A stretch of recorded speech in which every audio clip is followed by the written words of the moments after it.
गांव में तो सब जगह अकाल की परिस्थिति हो गई है। लगता नहीं कि अब इस गांव में ज्यादा दिन रुकना उचित होगा।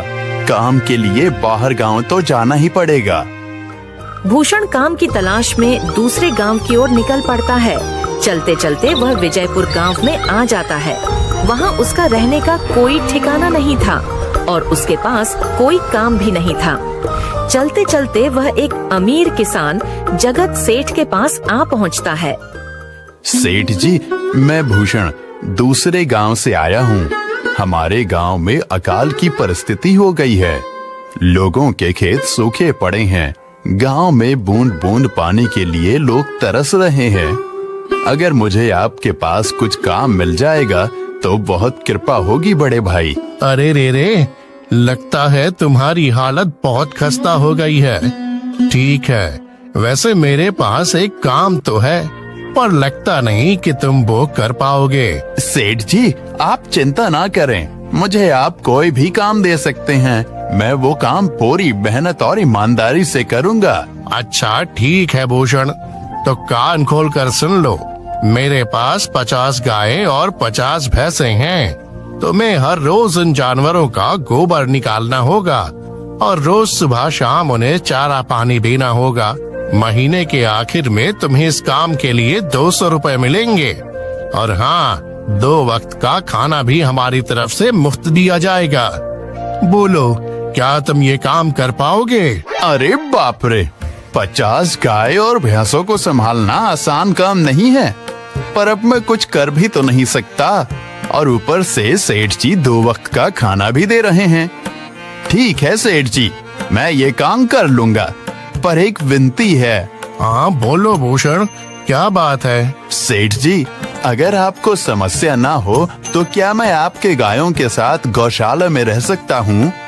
सेठ जी, मैं इस गांव में नया हूँ। मेरा रहने का कोई ठिकाना नहीं है। जग्गा सेठ थोड़ी देर तक सोचता है और भूषण को ऊपर से नीचे तक देखने के बाद उससे कहता है, ठीक है भूषण, तुम गौशाला में रह सकते हो। जी धन्यवाद सेठ जी। तब से भूषण गौशाला में रहकर अपना काम करने लगता है। वह रोज जल्दी उठकर गाय और भैंसों का गोबर निकालता, उन्हें चारा डालता और समय पर पानी भी पिलाता था। हर रोज भूषण अपना काम ईमानदारी और पूरी मेहनत से करता था। जगत सेठ को भी भूषण का काम बहुत पसंद आने लगा, क्योंकि वह अपना काम सफाई से करता था। एक दिन जगत सेठ भूषण को बुलाकर उससे बोलता है, भूषण, मुझे तुम्हारा काम बहुत पसंद आया है। तुम गाय और भैंसों का अच्छा ख्याल रख रहे हो, इसलिए दूध की गुणवत्ता भी बढ़ गई है और गायें पहले से ज्यादा दूध भी दे रही हैं। इसलिए मैं आज से तुम्हारी तनख्वाह बढ़ाकर पूरे 400 रुपए कर रहा हूँ। आपका बहुत बहुत धन्यवाद सेठ जी। कुछ दिन ऐसे ही बीतने लगते हैं। भूषण जगत सेठ के पास बहुत मेहनत और ईमानदारी से काम करता है।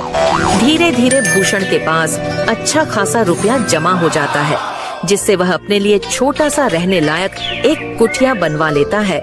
उस गौशाला में सोकर तो नाक से गोबर की गंध अभी भी नहीं जा रही। अब आखिरकार मुझे अपने घर में चैन से सोने को तो मिलेगा। तब से भूषण जगत सेठ के पास गौशाला में काम करने आता और 2 वक्त का खाना खाकर अपने घर सोने के लिए चला जाता था। कई साल ऐसे ही बीत जाते हैं। भूषण की मेहनत के कारण उसके पास अच्छा खासा रुपया जमा हो जाता है। एक दिन भूषण जगत सेठ से बोलता है, सेठ जी, आजकल गांव में चोरी की समस्या बहुत बढ़ गई है और मेरे पास कुछ रुपए भी जमा हैं जो मैंने अपने घर में रखे हुए हैं, पर मुझे उन पैसों की चोरी की चिंता हो रही है। आपको तो पता है कि मैं दिन भर आपके पास ही काम करता हूँ और सिर्फ रात में ही घर सोने जाता हूँ, इसलिए मुझे रोज उन पैसों की चोरी की चिंता सताती है। हाँ भूषण, तुम बात तो बिल्कुल सही कह रहे हो। आए दिन गांव में नए नए चोरी के किस्से सामने आ रहे हैं और दिन भर तो तुम्हारा घर खाली ही रहता है, तो चोरी होने की संभावना तो जरूर है। जगत सेठ थोड़ी देर सोचता है और फिर भूषण से कहता है, देखो भूषण, ऐसे समय में तो गांव में एक ही जगह है जहां पर तुम्हारा धन सुरक्षित रह सकता है, और वो है जमींदार का घर। क्या जमींदार का घर? हाँ भूषण, इस गांव के जमींदार बहुत ईमानदार और दयालु हैं। ऐसा मैंने कुछ लोगों से सुना है और उनके घर पर बहुत सारे पहरेदार भी हैं, तो चोरी होने की संभावना बहुत कम है। तुम अपने पैसे उनके पास रख सकते हो। अच्छा, ऐसा है क्या सेठ जी? ठीक है, फिर आज ही मैं जमींदार जी से मिलकर बात करता हूँ और उन्हें अपनी समस्या बताता हूँ। उस दिन भूषण जमींदार जी के घर उनसे बात करने जाता है। टूडको, कहाँ अंदर आए जा रहे हो? वहीं रुक जाओ। जी, मुझे जमींदार जी से मिलना है। मुझे उनसे कुछ काम है। क्या काम है तुमको उनसे? मुझे जरा बताओ। जी, मुझे कुछ पैसे रखवाने थे उनके पास, यही काम के लिए आया था मैं। अच्छा ठीक है, तुम अंदर जा सकते हो। नमस्ते जमींदार जी, मैं भूषण जगत सेठ के यहाँ काम करता हूँ। कुछ साल पहले ही मैं दूसरे गांव से यहाँ आया हूँ। अच्छा भूषण, बोलो तुम्हारा क्या काम है मेरे पास? जमींदार जी, मैं सालों से जगत सेठ के पास काम कर रहा हूँ और मैंने कुछ रुपए भी जमा कर लिए हैं।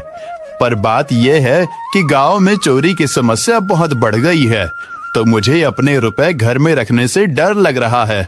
अच्छा, कितने रुपए जमा किए हैं तुमने? जमींदार जी, यही कोई 5 से 6 हजार रुपए होंगे मेरे पास। वाह, ये तो बड़ी रकम है। मैंने आपकी ईमानदारी के बारे में लोगों से बहुत सुना है, इसलिए मैं अपनी रकम आपके पास कुछ वक्त के लिए रखने आया हूँ। हाँ भूषण, तुमने बिल्कुल सही सुना है। तुम्हारी रकम मेरे पास पूरी तरह से सुरक्षित रहेगी। तुम अब चिंता ही छोड़ दो, मैं सब देख लूंगा। भूषण अपने पैसों की थैली जमींदार को दे देता है। ये पूरे 5,800 रुपए हैं, आप गिनकर देख लीजिए।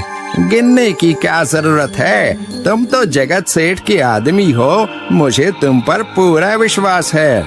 जमींदार जी, आपका बहुत बहुत धन्यवाद। अब मुझे चोरों का कोई डर नहीं है, क्योंकि मेरे पैसे सुरक्षित हाथों में हैं। अरे भूषण, कोई बात नहीं, धन्यवाद तो मुझे बोलना चाहिए, जो तुम मेरे पास आए अपने रुपए रखने के लिए।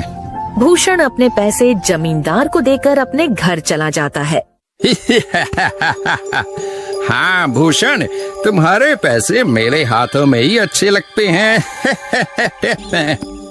ऐसे ही भूषण ईमानदारी और मेहनत से जगत सेठ के यहाँ काम कर रहा था। देखते ही देखते 2 साल ऐसे ही बीत जाते हैं। एक दिन भूषण सोचता है, अब बहुत साल हो गए जगत सेठ के यहाँ काम करते हुए। वैसे सेठ जी तो बहुत अच्छे इंसान हैं, पर सोच रहा हूँ कि खुद की जमीन लेकर उस पर मेहनत करूँ, तभी मैं बड़ा आदमी बन सकता हूँ। अब जो मेरे पास थोड़े कुछ पैसे हैं और जो जमींदार के पास कुछ पैसे संभालने के लिए दिए हैं, वो जमा करके थोड़ी जमीन खरीद लूंगा। आज ही जमींदार से मिलने जाता हूँ और अपने रुपए मांगता हूँ। ये सोचकर भूषण जमींदार जी के घर चला जाता है। जमींदार जी, मैं अपने रुपए वापस लेने आया हूँ। आपके पास मैंने 5,800 रुपए दिए थे संभालने के लिए। अरे भाई साहब, मैंने पहचाना नहीं आपको।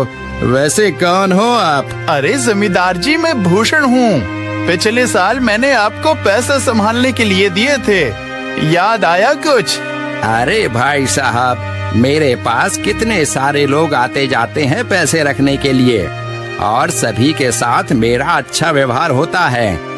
वैसे आपके पास कोई कागजात हैं क्या?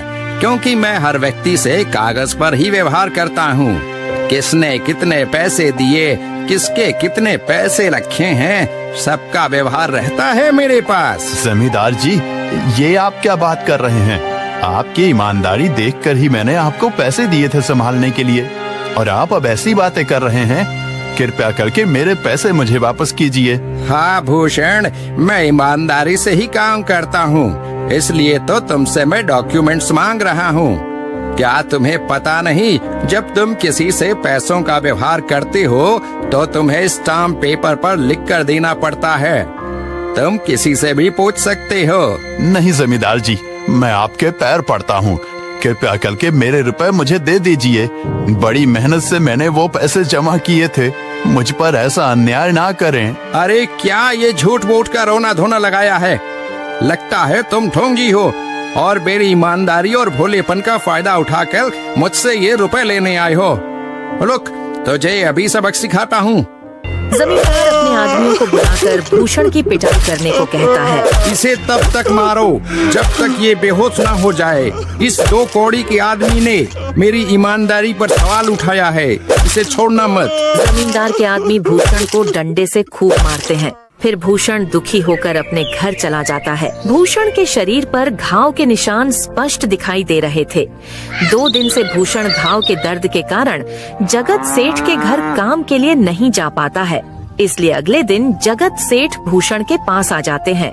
वह देखते हैं कि भूषण खाट पर सो रहा है और वह बड़ा ही चिंता में नजर आ रहा है। भूषण भाई, तुम 2 दिन काम पर नहीं आए, क्या हुआ भाई? तबीयत ठीक है ना तुम्हारी? कुछ समस्या है क्या? अरे सेठ जी, आप खुद यहाँ आए हो।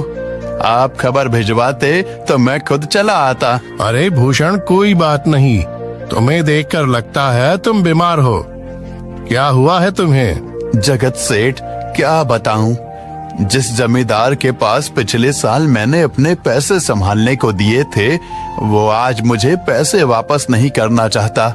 वो बहुत लालची इंसान है, वो लोगों को ठग रहा है। और जब मैंने बाद में गिड़गिड़ाना शुरू किया तो उसने डंडे से मार मार कर मेरी पिटाई करवा दी और मुझे वहाँ से धक्के मार कर निकाल दिया। अरे बाप रे, ये तो बड़ा ही गंभीर विषय है। मैंने तो जमींदार के बारे में अच्छा ही सुना था और मुझे भी नहीं पता था कि वो इंसान इतना गिरा हुआ है। तभी मैं सोचूं, हर साल उसकी संपत्ति इतनी ज्यादा कैसे बढ़ रही है। मुझे माफ कर दो भूषण, मैंने ही तुम्हें जमींदार के पास जाने को बोला था। गलती तो मेरी भी है। नहीं जगत सेठ, आप तो मेरा अच्छा ही सोच रहे थे। ये तो उस जमींदार का लालच है। अब लगता नहीं मेरे पैसे उस जमींदार से वापस मिलेंगे भी। भूषण, मेरे पास एक तरकीब है जिससे मैं तुम्हारे पैसे तुम्हें वापस दिला सकता हूँ। जगत सेठ भूषण के कान में सारी तरकीब बताता है। ठीक है सेठ जी, हे ऊपर वाले, ये तरकीब कामयाब होने दीजिए। अगले दिन जगत सेठ बहुत सारे पैसों को एक सूटकेस में भरकर खुद जमींदार के घर जाता है। अरे जगत सेठ, आज आप खुद यहाँ? बोलो भाई, इस गरीब के घर कैसे आना हुआ? हमारा तो ये सौभाग्य है कि आप जैसे धनी आदमी के चरण हमारे घर में लगे हैं। नमस्ते जमींदार जी। अरे जमींदार जी, आप तो मुझे अब लज्जित कर रहे हैं। वैसे मैं कुछ महीनों के लिए दूसरे राज्य में व्यापार करने जा रहा हूँ। मैं ये लगभग 50,000 रुपए लाया हूँ। मुझे डर है कि कहीं ये चोरी ना हो जाए। क्या आप मेरे सारे पैसे अपने पास संभाल कर रख सकते हैं? आपके सिवाय इस गांव में और किसी पर भरोसा नहीं कर सकता। अरे जगत सेठ, ये भी कोई पूछने की बात है? मेरे पास आपके पैसे बिल्कुल सुरक्षित रहेंगे। आप निश्चित होकर व्यापार करने जा सकते हैं। इस बार तो बड़ी मछली हाथ लगी है। बार बार ऐसा मौका नहीं मिलता। भारी माल हाथ में लगने वाला है। तभी वहाँ पर भूषण आ जाता है। अरे भूषण, तुम? अच्छा हुआ तुम आ गए। मैं तुम्हारे पास ही आने वाला था। मुझे माफ करना, उस दिन तुम्हें पहचान नहीं पाया। इतने सारे लोग मेरे पास आते हैं तो जरा परेशानी होती है, पर मैं अपनी बातों का बड़ा पक्का हूँ। हाँ रुको, मैं तुम्हारे सारे पैसे अभी देता हूँ। जमींदार भूषण के सारे पैसे उसे लौटा देता है। माफ करना भूषण, मेरे आदमियों ने तुम्हारे साथ उस दिन बदतमीजी की। मैं आज ही उनको काम से निकालता हूँ। भूषण बिना कुछ बोले वहाँ से चला जाता है। अरे क्या बात है जमींदार जी, आप तो अपने बातों के बहुत पक्के हैं। तो ठीक है, मैं अपने सारे पैसे आपके पास रख सकता हूँ। जगत सेठ इतना बोल ही रहा था कि तभी वहाँ जगत सेठ का नौकर आ जाता है। मालिक, अब आपको बाहर के राज्य में जाने की कोई जरूरत नहीं है। अभी अभी व्यापारियों का संदेश आया है और उसने कहा कि वो खुद हमारे गांव आ रहे हैं। अरे ये तो बहुत बढ़िया बात हुई। अब मुझे इतनी दूर नहीं जाना पड़ेगा। सुन रहे हो जमींदार जी, व्यापारी यहाँ आ रहे हैं। अब मुझे नहीं लगता कि ये पैसे आपके पास रखने का कोई मतलब होगा। चलो, आपका बहुत बहुत धन्यवाद। आपने इतनी ईमानदारी दिखाई मुझे। हाँ, पर अगली बार जरूर आपके पास ही आऊंगा। ऐसा बोलकर जगत सेठ और उसका नौकर वहाँ से अपने पैसे लेकर चले जाते हैं। धत तेरी की, ये क्या हो गया?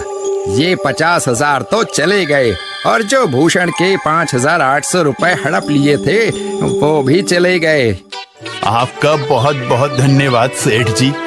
अगर आज आप ना होते तो मेरी सारी जमा पूंजी वो जमींदार हड़प लेता। भूषण, कोई बात नहीं। जो व्यक्ति मेहनत और ईमानदारी से कमाता है, ऊपर वाले उसका कभी बुरा नहीं होने देते।